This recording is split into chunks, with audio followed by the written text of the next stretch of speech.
하나님의 말씀을 보겠습니다.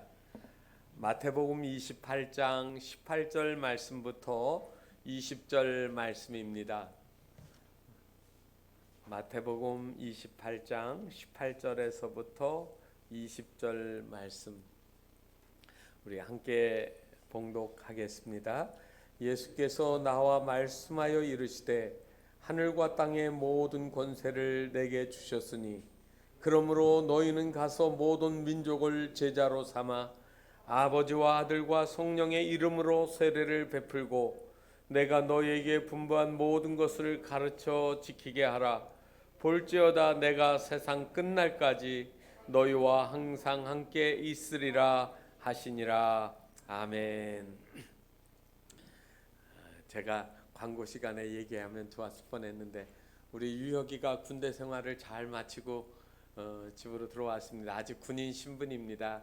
휴가 외출 이거 외박 덜 한 거 계산해 가지고 한 달 정도 먼저 나와 있는 것 같습니다. 11월 달에 아마 전역할 거예요. 맞죠?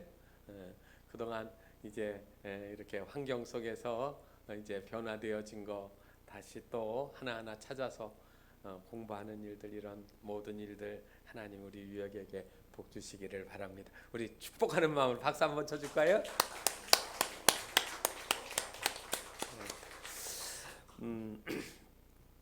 지나가던 배들이 자주 난파를 당하는 아주 위험한 해안이 있었습니다. 그리고 그곳 해안에는 아주 자그마한 집이 하나가 있는데 그 집의 용도는 무엇이냐면 물에 빠진 사람을 구조하기 위해서 세워진 곳입니다. 그래서 그 집 앞에는 자그마한 보드가 하나가 있고 그리고 몇몇 헌신된 자원봉사자들이 밤낮없이 해안을 살피면서 물에 빠진 사람이 있거나 그리고 배가 어려운 일을 당하게 되어질 때 생명을 아끼지 않고 뛰어들어가서 그들을 구조하는 일을 했습니다. 많은 사람이 생명을 건지면서 그 일들을 아주 귀하게 여기게 되어진 거죠. 그래서 사람들 가운데 어떤 사람은 나도 이 구조선의 그 집에서 봉사하겠다고 자원봉사를 신청한 사람도 있고 그렇지 않은 사람들은 여기에다가 물질을 기부하기도 시작을 했습니다. 그래서 그 돈이 점점 생기니까 배도 조금 더 좋은 거로 사고 그리고 또 한 척을 더 사기도 했습니다. 그리고 이 구조의 전문가가 되는 사람들도 약간의 수당을 주면서 고용을 했고요. 그러면서 점점 이 인명구조소가 사이즈가 커지기 시작을 했습니다. 그러다 보니까 이 조그만 이 집안에서 사람들이 서로 몸이 부딪히기를 시작하는 거예요.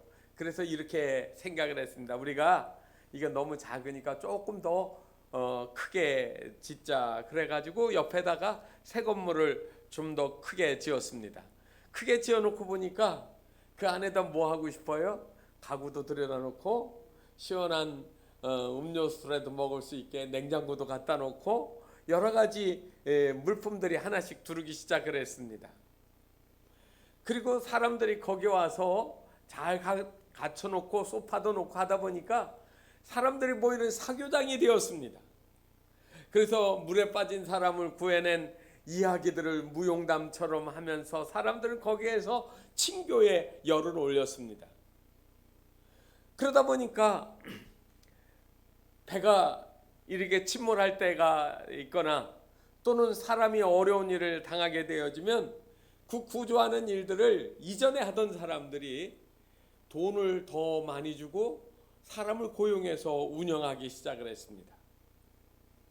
어느 날 큰 배 하나가 해안에서 좌초되었어요. 고용된 전문 구조요원이 달려가서 물에 빠진 사람들을 구조하고 그리고 하나같이 물에 빠진 생쥐꼴로 그 구조소 안에 들어오게 되었습니다. 그러다 보니까 바닥에 카페트도 깔았고 가구들도 있는데 물이 튀어서 지저분하기 지저분해지는 거예요. 그래서 사람들이 이렇게 회의를 했습니다. 앞으로 사람들을 구조하고 오면 우리가 옆에다 샤워실을 하나 지을 테니 샤워실에 들어가서 몸을 깨끗이 씻고 다시 이 구조소 안으로 들어오도록 그렇게 절차를 하나 더 만들었습니다. 그러면서 얼마 안 가서 이 구조소 안에서 사람들이 서로 마음이 갈라지기 시작을 했습니다. 본래 이 구조소는 뭐 하려고 하는 곳이었지요? 위험한 일을 당한 사람을 구조하는 일인데 어느샌가 더 크게 만들고 더 좋은 가구 들여놓고 더 좋은 돈 가지고 많은 음식을 사들여놓고 친교 장소가 되어버렸습니다. 그래서 인명구조하는 일을 불편하게 생각하는 사람과 그리고 이 사명을 가지고 끝까지 이 구조소가 존재하는 의미를 찾아야 된다는 사람들이 서로 대립하게 되었습니다.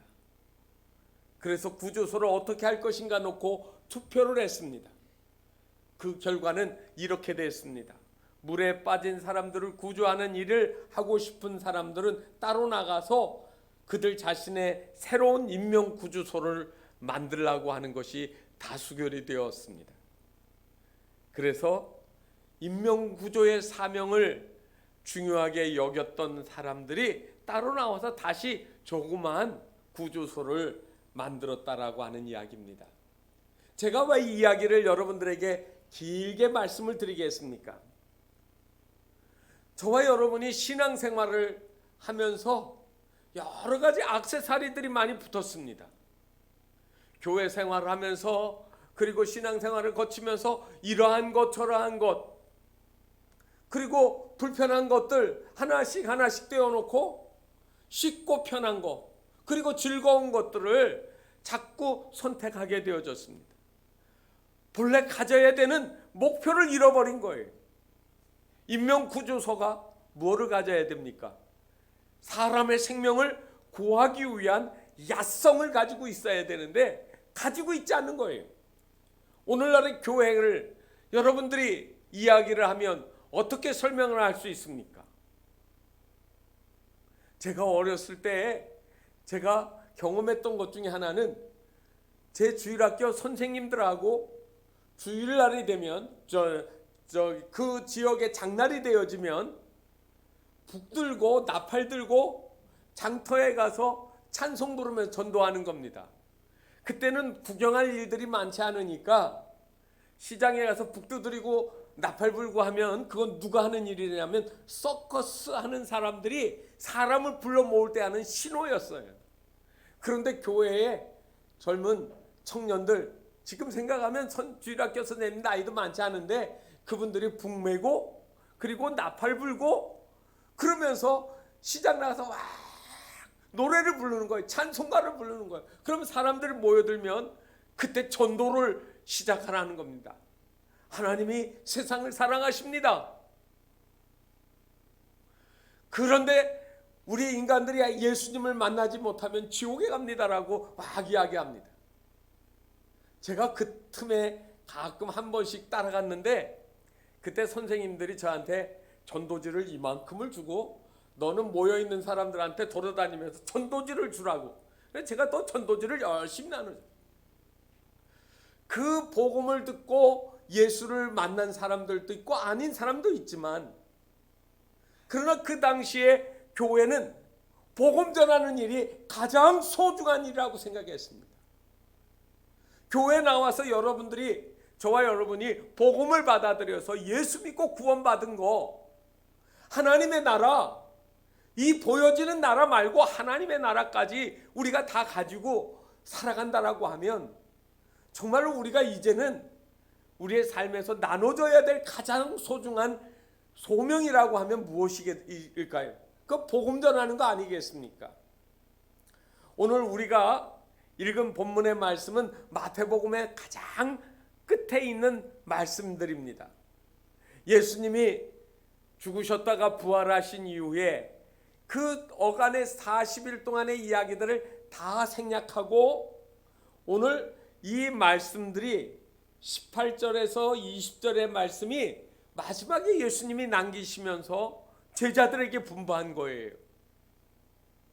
어떤 사람은 아직도 예수님의 부활하심을 회의적으로 생각하는 사람도 있었지만, 그러나 예수님을 따르고 그리고 복음을 위하여서 헌신해야 될 저들에게 가장 중요한 미션, 또 다른 말로 하면 사명을 주신 겁니다.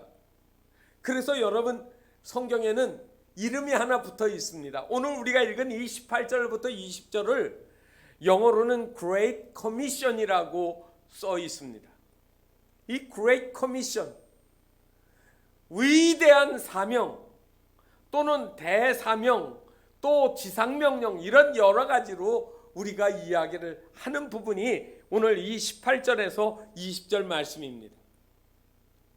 저는, 그리고 여러분들은 주께서 생애를 마지막 가장 중요한 순간에 제자들에게 그동안 여러 가지 일들을 다 보여줬지만 꼭 해야 되는 가장 중요한 단 한 가지가 있다면 바로 이것 한 부분, 이 부분이 바로 18절에서 20절 말씀, 우리가 읽은 본문 말씀입니다. 여러분들은 이 하나님의 말씀이 살아가면서 부담감이 느껴져야 되지 않겠습니까? 이 명령 때문에 우리가 살아가면서 몸부림치고 이거를 삶 속에서 실천해 나가려고 노력해야 되는, 그리고 헌신해야 되는, 그리고 값진 희생을 치러야 되는 그런 부분이 오늘 말씀이라는 겁니다. 1972년 1월 24일 날 태평양에 있는 괌이라는 섬이 있습니다. 주민 두 사람이 정글 속에 들어갔다가 이상한 사람을 봤습니다. 이상한 물체를 본 거예요. 사람 같기도 하고 유인원 같기도 하고 원숭이나 뭐 침팬지 뭐 이런 것 같기도 하고 이상한 이상한 것들을 봤어요. 그래서 동네 사람 두 명이 이 물체를 쫓아가서 잡았습니다. 원숭이인가 하고 들어봤더니 사람이에요. 이 사람들은 2차 대전 중 폐잔병으로 밀림 속에 들어가서 은둔하고 있던 요코이 쇼이치라고 하는 일본 사람이었습니다. 1944년 2차 대전이 한참 치열하게 태평양에서 벌어지고 있을 때 일본군으로 파병이 되었다가 일본군이 망하면서, 그리고 사령부가 괴멸되면서 이 사람들은 뿔뿔이 흩어져서 밀림 속으로 들어갔습니다. 그리고 이 요코이라고 하는 이 사람은 가끔 이른 새벽이나 그리고 늦은 밤 시간에 사람들이 없을 때 해안으로 나와서 생선도 그리고 새우도 잡아먹으면서 토굴 속에서 28년을 지냈습니다. 그러다가 우연히 주민들에게 사로잡히게 되었는데 그의 군복은 다 낡아서 없어지고 나무줄기를 벗겨가지고 엮어가지고요 몸에 걸치고 지내는 것이었습니다. 그리고 머리는 한 번도 깎지를 못해서 허리 아래까지 내려간 아주 그 이상한 모습을 하고 있었던 거예요. 그런데도 불구하고 그가 있었던 그 굴 속에 들어가 보니까 아직도 녹슨 총을 그대로 가지고 있었다고 합니다. 이 사람은 이제 뉴스에 알려지게 되어지고 마침내 일본으로 돌아가게 되었습니다. 일본에 도착을 해서 비행기 트랩을 내려오면서 이 요코이 쇼이치라는 이 사람이 이렇게 말을 했다고 합니다. 부끄럽게도 살아 돌아왔습니다. 일본 천황의 명령을 따라서 죽기까지 목숨을 싸워야 되는데 부끄럽게 나는 살아서 돌아왔습니다라고 그렇게 얘기해서 일본 사람들의 마음에 아픔을 주었다고 합니다. 여러분, 세상 나라의 왕의 명령도, 한 나라의 명령도 그처럼 소중하게 여기고 지키려고 했던 그 사람들, 그런데 우리는 하늘의 왕이시며 우리의 삶의 주관자이신 창조주 여호와 하나님의 명령이에요. 우리가 그 명령을 지켜야 되는 것은 말하지 않아도 분명한 사실이 아니겠습니까? 오늘 성경 말씀을 통해서 우리는 이 하나님이 우리에게 주신 Great Commission, 대사명을 여러분 생각해 보시기를 바랍니다. 먼저 오늘 말씀해 보면은 제가 설교 제목을 여러분 어떻게 했느냐 하면 너희는 세상 속으로 들어가서라는 말씀을 드렸습니다. 실제로 너희에게 분부한 것은 내가 세상 끝날까지 너희와 항상 함께 있을 것이라고 하신 말씀이기 때문에 우리의 사역의 장소는 세상이라는 말입니다. 우리가 흔히 말을 할 때 세상적이라는 말을 하게 되면 우리는 그 말의 뉘앙스가 무슨 뉘앙스냐면 나쁘다, 더럽다 또는 속되다라는 그러한 느낌을 가지게 되어집니다. 그런데 이 세상이라는 것들을 여러분 잘 아셔야 됩니다. 세상이라고 하는 것은 악과 선, 다시 말하면 더 적극적으로 말하면 사탄이 지배하는 영역과 하나님의 역사하신 영역이 함께 뒤섞여 있는 곳이에요. 그래서 어떤 사람이 하나님의 말씀을 듣고 마음을 거룩하게 하고 하나님 뜻대로 살려고 하면 우리는 이 세상 속에서 하나님의 집을 짓는 거예요. 내 마음이 하나님의 성전이 되어지고 그러한 사람들을 점점 넓혀나가는 것들이, 그리고 그러한 사람들이 많아지는 것이 모여서 교회가 되어지는 거예요. 그런데 이 사람들의 마음을 지배하지도 않고 그냥 방관하여 두면 성경에 있는 말로 어떻게 이야기하느냐 하면 공중권세 잡은 자, 여러분 이 말의 뜻을 조금 신앙생활 하신 분들은 알 겁니다. 그 말의 의미는 사탄의 지배를 말하는 겁니다. 그래서 이 사탄이 지배하는 사람들의 한결같은 말의 뉘앙스는 이런 거죠. 어떻게 가르쳐 줍니까? 사탄은 사람이 주인이다, 사람이 먼저다, 모든 것은 사람을 위해 존재하는 것이다, 사람이 이 세상의 시작이고 사람이 이 세상의 마지막이다, 그래서 자기 자신을 행복하게 해야 된다. 여러분 맞는 말 같죠? 너무 많이 그 말을 당연스럽게 들었기 때문에 저와 여러분이 그 말이 합당한 말이라고 생각을 합니다. 그런데 다만 이 세상뿐이면 불쌍한 자라고 성경은 우리에게 얘기하는 거예요. 이 세상 살다가 끝나면은 그 불쌍한 삶이다. 우리에게는 영원한 삶이 있다. 그 영원한 삶을 준비하며 살아가는 것이라고 성경은 우리에게 이야기하는 거예요. 그런데 이러한 생각의 차이는 어디에서 온 줄 아십니까? 창세기에 보게 되면 창세기 3장 5절에 뱀이 하와에게 찾아와서 이야기합니다. 뭐라고 하지요? 하와야, 이 동산에 있는 나무 열매들은 다 먹지 말라고 했니? 먹으라고 했니? 하는 그런 이야기를 하는 겁니다. 그랬더니 다 먹을 수 있는데 하와가 하는 말이 뭐라고 해요? 동산 중앙에 있는 저 선악을 알게 하는 나무 열매 먹으면 죽을까 하노라. 염려하니까 먹지 마라. 그렇게 하셨다는 거예요. 물론 하와의 말에도 잘못이 있습니다. 하나는 정령 죽으리라고 했지 죽을까 하노라라는 말을 하신 적 없어요. 그런데 그 말을 듣고 뱀 안에 누가 들어갔습니까? 사탄이 들어갔거든요. 그래서 하나님을 대적하는 그런 세력으로 나타나게 되어지는데 창세기 3장 5절에 이렇게 얘기합니다. 너희가 그것을 먹는 날에는 너희 눈이 밝아져 하나님같이 되어 선악을 알 줄 하나님이 아심이니라. 여기 중요한 말이 있습니다.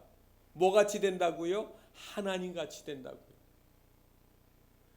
쉽게 말하면 이 말의 뜻은 뭐냐면 내가 하나님이야. 내가 하나님이 된다는 거예요. 다른 하나님 필요 없다는 거예요. 사람 중심이라는 거예요. 이거 누가 주는 얘기예요? 하나님이 주시는 이야기가 아닙니다. 사람이 중요합니다. 그런데 이 사람을 위해서 하나님이 하신 일이 있어요. 생명을 주시는 것은 사람에게서 나오는 게 아니라 하나님께서 주시는 거예요. 그런데 이 아담과 하와가 하나님이 먹지 말라고 하는 것을 먹게 되어지니까 그 에덴에서 떠나가게 되어지는 겁니다. 추방되어지는 겁니다. 그러니까 뭐하고 멀어졌습니까? 동산 중앙에 있던 생명나무와 멀어진 거예요. 그러니까 더 이상 뭐가 없어졌어요? 생명이 없어진 거예요. 영원한 생명이 단절되어진 거예요.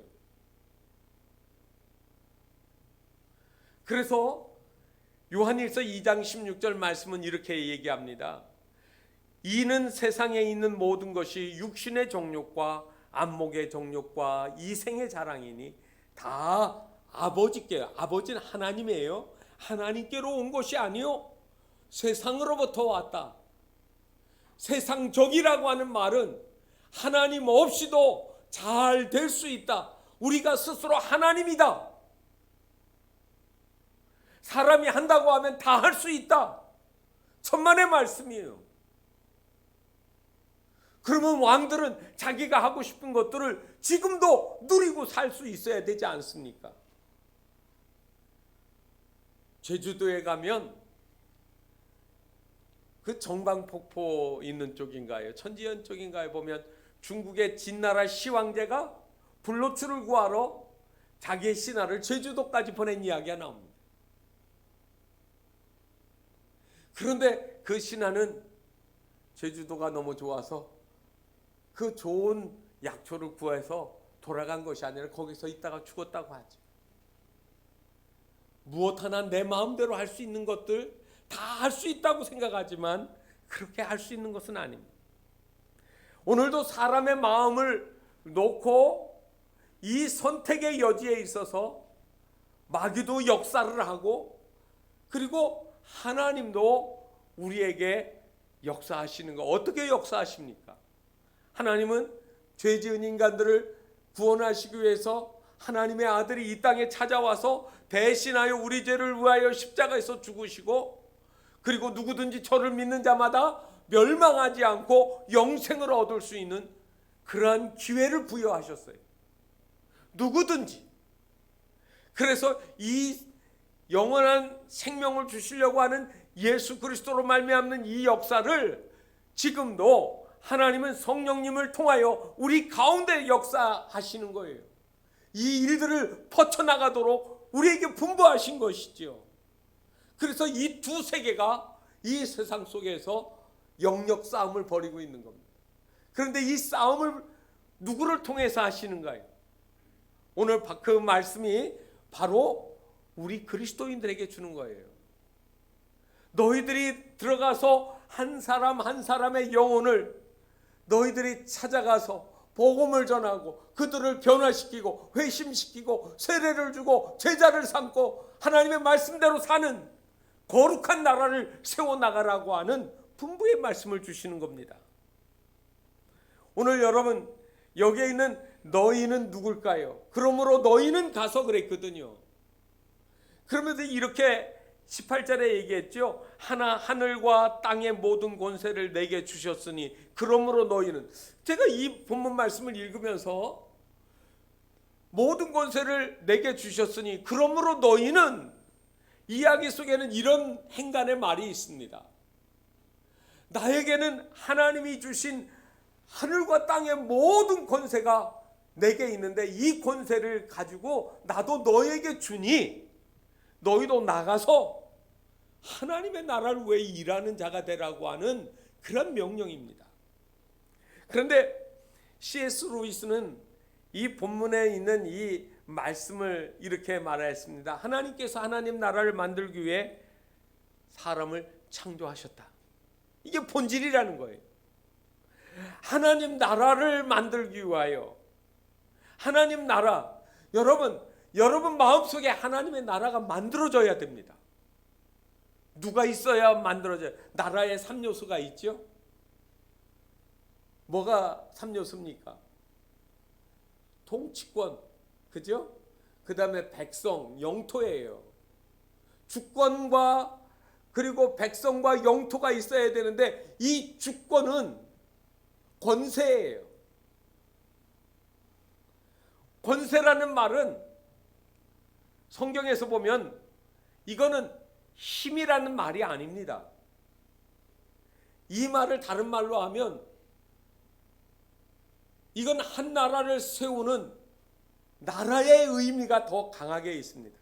그래서 오늘 여기에 있는 이 말씀 권세를 갖다가 힘이라고 하면 여러분 헬라어에서 뭐라고 하느냐면 두나미스에서 파생된 말이 다이나마이트라고 하는 영어 단어가 나와요. 다이나믹이라는 말도 나오고요. 그러니까 이거 뭐 하는 거예요? 그렇기 때문에 힘이 되어지는 거잖아요. 그런데 그렇게 안 하고 이건 엑수시아라고 하는 말로 되어 있습니다. 다시 말하면 한 나라를 다스리시는 힘의 근원 하나님을 지칭하는 그 표현이 엑수시아라는 말로 쓰여 있습니다.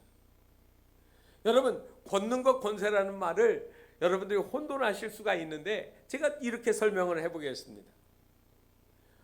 어떤 트럭이 막 도로를 가는데 차선을 좌회전 차선인데 직진하려고 확 들어와서 달려요. 그러니까 저 앞에서 경찰관이 정지하라고 신호를 내렸습니다. 그러면 서야 될까요? 안 서야 될까요? 서야 됩니다. 왜요? 그 사람은 제복을 입었거든요. 나라에서 부여한 경찰 마크도 있고 그리고 그가 나라에서 입혀주는 옷을 입고 있어요. 그가 자연인이지만 그는 누구의 사람이에요? 나라를 대신한 사람이에요. 그러니까 그 개인은 아무런 자격은 없지만 나라라고 하는 의미를 그가 가지고 있는 거예요. 나라에서 위임해준 교통의 질서를 다스리는 사람이에요. 아무리 경찰서장이라도 사복 입고 쓰라고 하면 안 쓸 거예요. 그가 제복을 입었을 때 그 제복 안에서 나타나는 힘입니다. 대한민국 경찰이요, 경찰 배지 제복을 입고 중국에 가서 왁 쓰라고 하면 쓸까요? 중국 차들 안 씁니다. 그거는 그 나라, 그의 영토 안에서 일어나는 권세를 의미하는 거예요. 그렇다면 권능은 뭡니까? 쉽게 얘기하면 경찰의 손에 있는 권총과 같은 걸 겁니다. 강도가 경찰의 권세를 무시하고 덤벼들면 경찰은 총을 뽑아서 쏠 수도 있습니다. 이게 권능 파워라고 하는 드나미스라고 하는 말이 되어지는 거죠.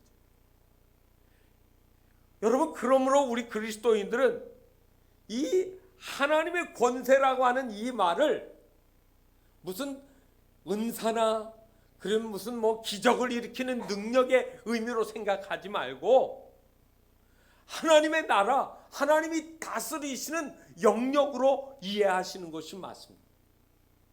하나님의 하늘과 땅의 모든 것을 통치하시는 그 영역이 오늘 너희 안에 임하였는데 하나님이 통치하시는 사람이 여기저기에서 일어날 수 있도록 너희들이 만들어야 된다라고 하는 말씀이 있습니다.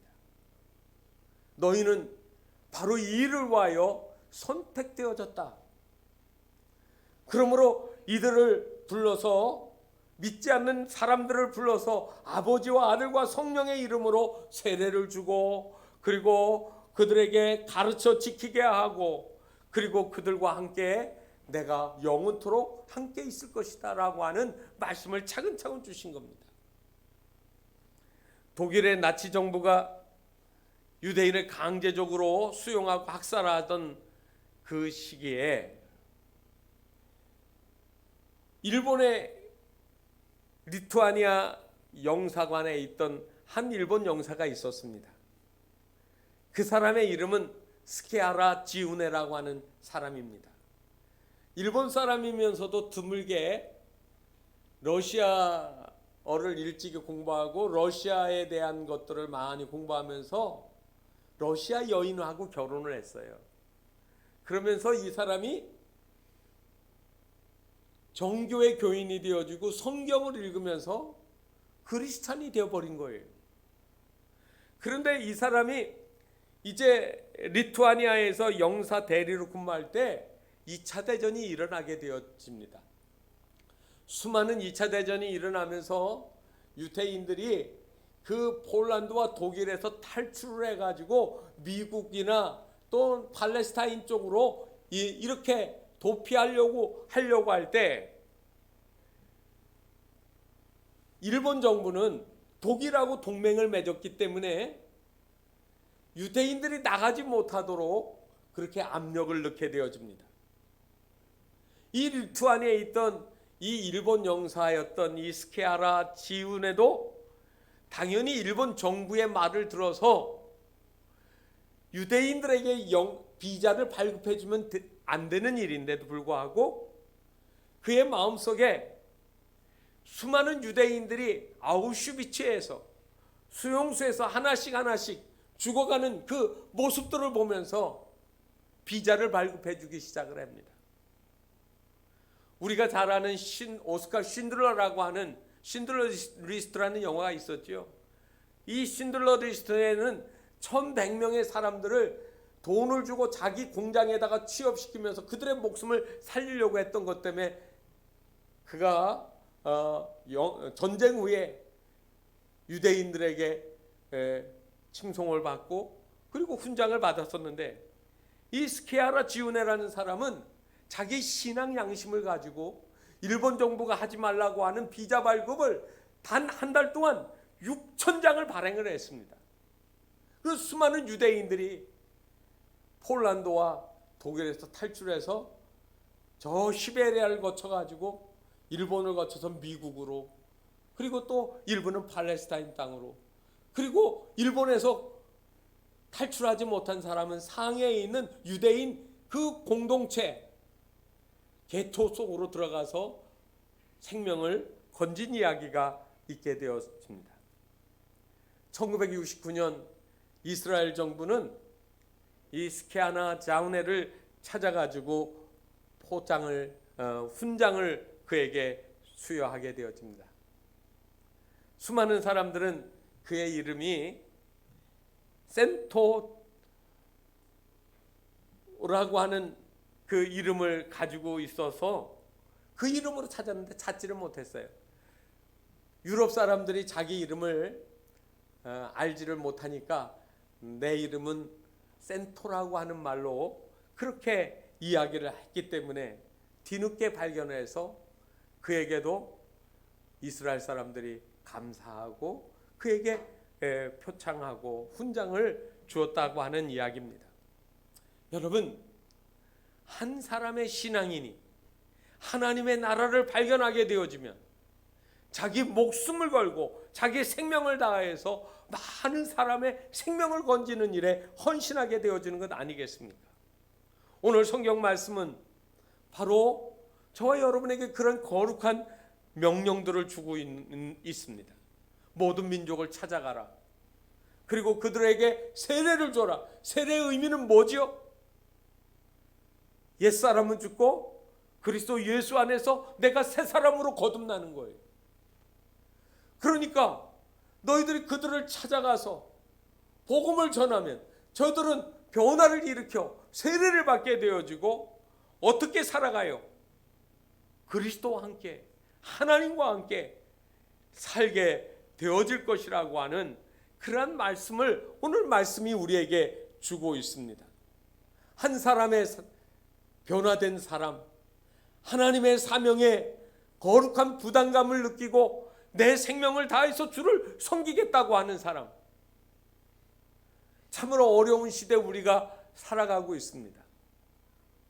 이제는 교회 나오라는 말을 우리가 전하기도 어렵지만 믿던 사람들조차도 나와서 예배하는 게 힘들어지는 이러한 시대에 우리가 살아가고 있습니다.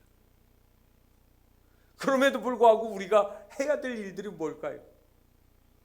우리가 주님이 우리에게 주신 말씀 때문에 광야의 정글 속에 숨어서 26년 동안 숨어 지냈던 그 일본군 병사와 같지는 않아도 우리의 삶에서 내 삶의 중요한 목표, 내가 있는 곳에서, 내가 살아가는 곳에서 하나님의 일들을 이루어야 되지 않겠습니까?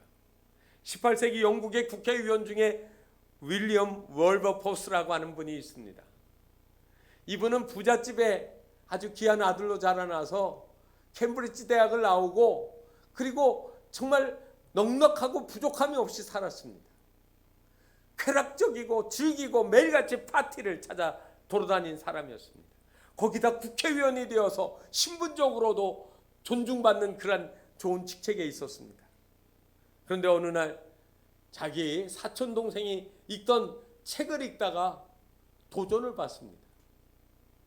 그리고 그 이후에 그는 성경을 읽으면서 점점 자기 삶의 가치, 목표가 무엇인가를 알게 되었습니다. 신실한 크리스천으로 변하기 시작한 거예요.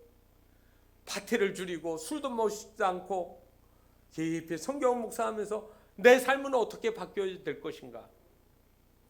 그러다가 그 당시에 여러분들이 잘 아는 존 뉴턴 목사님, 나 같은 죄인 지으신 전에 노예 그 무역선의 선장이었다가 회심해서 목사가 되어진 그 목사님을 찾아가게 되었습니다.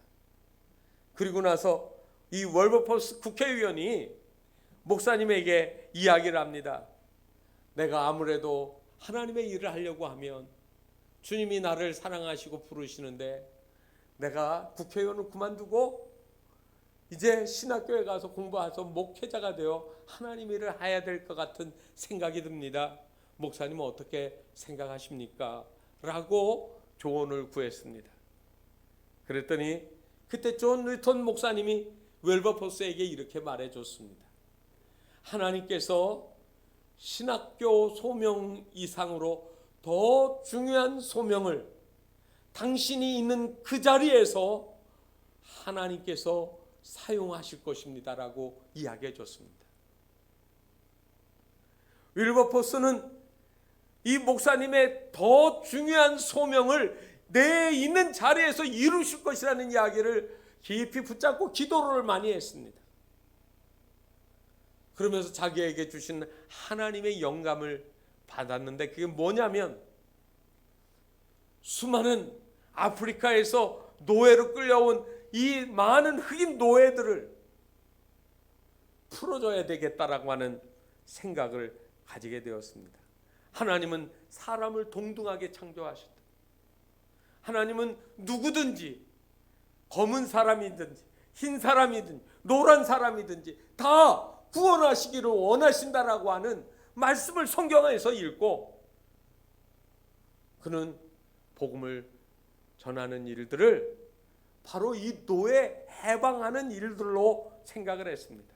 그는 언변이 참 좋았습니다. 의회가 열릴 때마다 수많은 비난을 받았습니다. 손가락질을 당했습니다.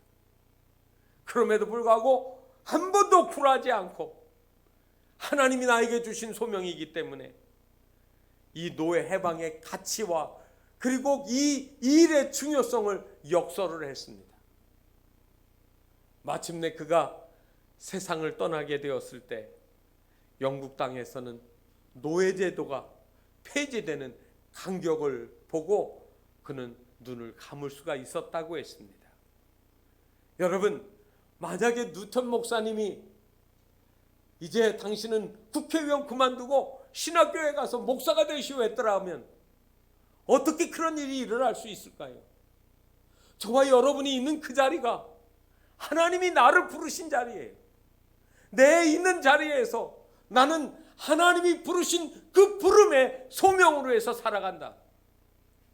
살아가면서 내가 만나는 사람 한 사람을 놓고 단 한 번도 복음을 전하지 못했다라고 하면 여러분은 하나님의 권세, 하늘과 땅의 권세를 주신 주님이 또 나에게 주신 이 소명을 우리는 다 하고 있지 못하는 겁니다.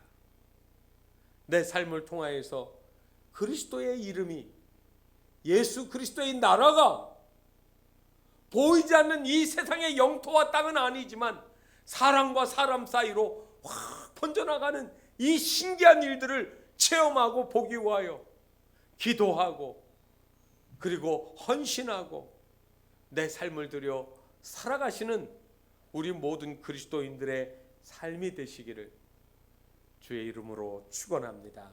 기도하겠습니다.